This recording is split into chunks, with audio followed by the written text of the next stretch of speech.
Hello everyone, this is going to be a walkthrough for exercise 10, which is going to be our contour elimination exercise. This exercise is directly related to exercise 9. I did say in the announcements that you could make a brand new drawing for exercise 10 if you wanted to. You would just need to go through the process of the steps that we actually went through for exercise 9 and creating a reductive contour drawing first, and then going back in afterwards with our charcoal pencils.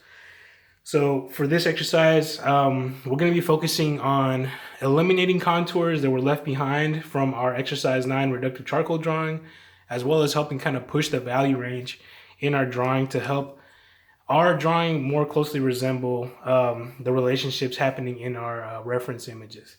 So just to kind of talk about what's going on here, with a reductive charcoal drawing, what's happening is we're really kind of toning out the surface of our paper, as you guys saw.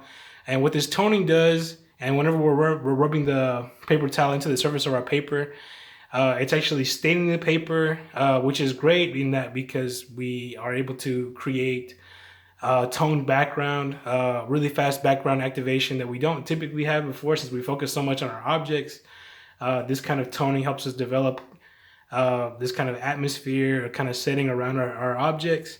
Um, the downside is that it is really hard to erase back to a clean white. So in this additive process, we're going to be going back in and adding in highlights as well as trying to find moments where our shadows can become even deeper and richer, and then where those kind of moments interact with our edge qualities to eliminate contours as well. At the end of the day, we want to be less and less reliant on contours and have our values really kind of meeting other values to create the edges of our forms so that we kind of create the illusion of form more from our interaction between our values than the illusion of form that we create by playing with perspective. So a couple of things that we're going to do here today is first of all, we're going to identify moments in our drawing where we still have these kind of halo contours. And by halo contours, I'm referring to the contours that we created whenever we were rendering our forms in exercise 9. So just to kind of recap, in exercise 9, whenever we toned out our paper, we had to use our eraser to go in and create our contour drawing. So because we use our eraser to create the contour drawing, our contour drawings were basically white instead of having a dark contour like we were used to with working with our graphite pencils. So our goal now is going to be to find ways to eliminate that contour by either adding highlights to an edge or adding shadows to an edge so that we no longer have that white halo there, and instead we are creating a moment where value is meeting value. So let's go ahead and identify some moments in this drawing that still have that kind of white highlight or that white halo contour that we wanted to eliminate in our drawing. So in my particular drawing, a couple places that I've identified this kind of halo contour are in my pyramid and this kind of leading edge down at the bottom, as well as this kind of diagonal edge. In my cube, I did a pretty decent job at eliminating my contours by erasing inwards from that really kind of bright edge.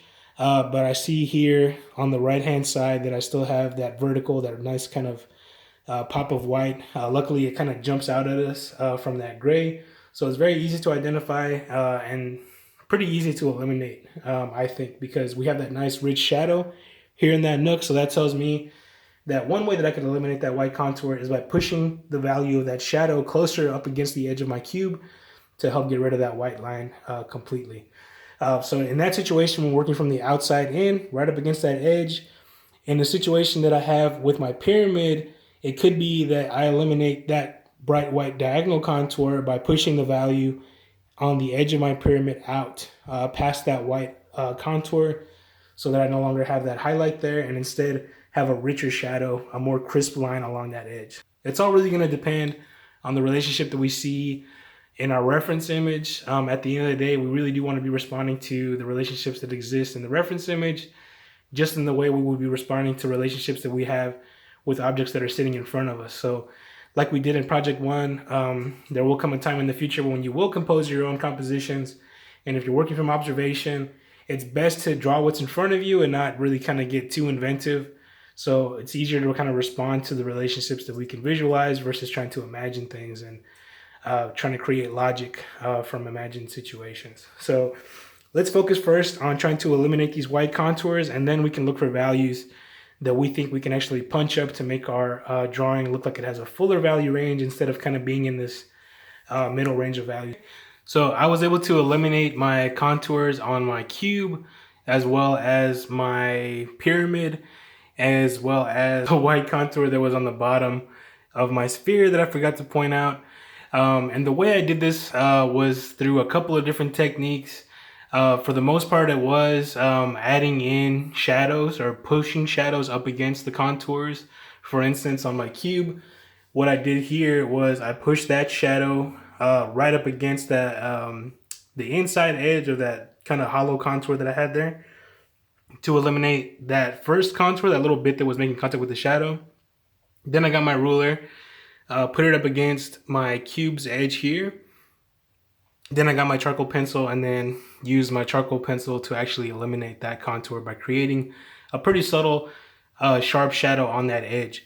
So moving on to the pyramid down there at the bottom, same application, whereas in the cube I was starting from the edge and then working out. In the pyramid I was actually doing the opposite approach, where I came in on the kind of diagonal edge of my pyramid here. I again got my ruler, lined up the edge, drew in a nice straight sharp line, and then I repeated the process down here at the bottom, drew in a nice sharp black line, and then the same thing on this leading edge, another sharp black line. So I kind of reinforced that face on all sides, the whole perimeter, and then I pushed my value inside of that triangle to maintain the crispness of the outer edges. So whenever we're talking about edge quality and how sharp edges kind of read as being more in focus, this is kind of what we're talking about with charcoal.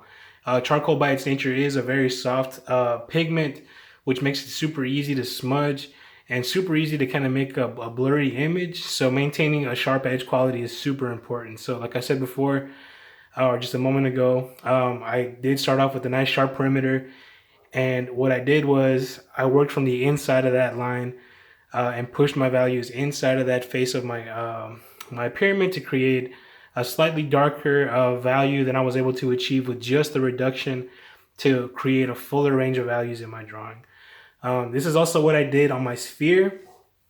The first thing I did was come up to the edge where I had that little white contour and dropped in with my charcoal pencil a nice dark curve right up against that white contour that I had on my sphere.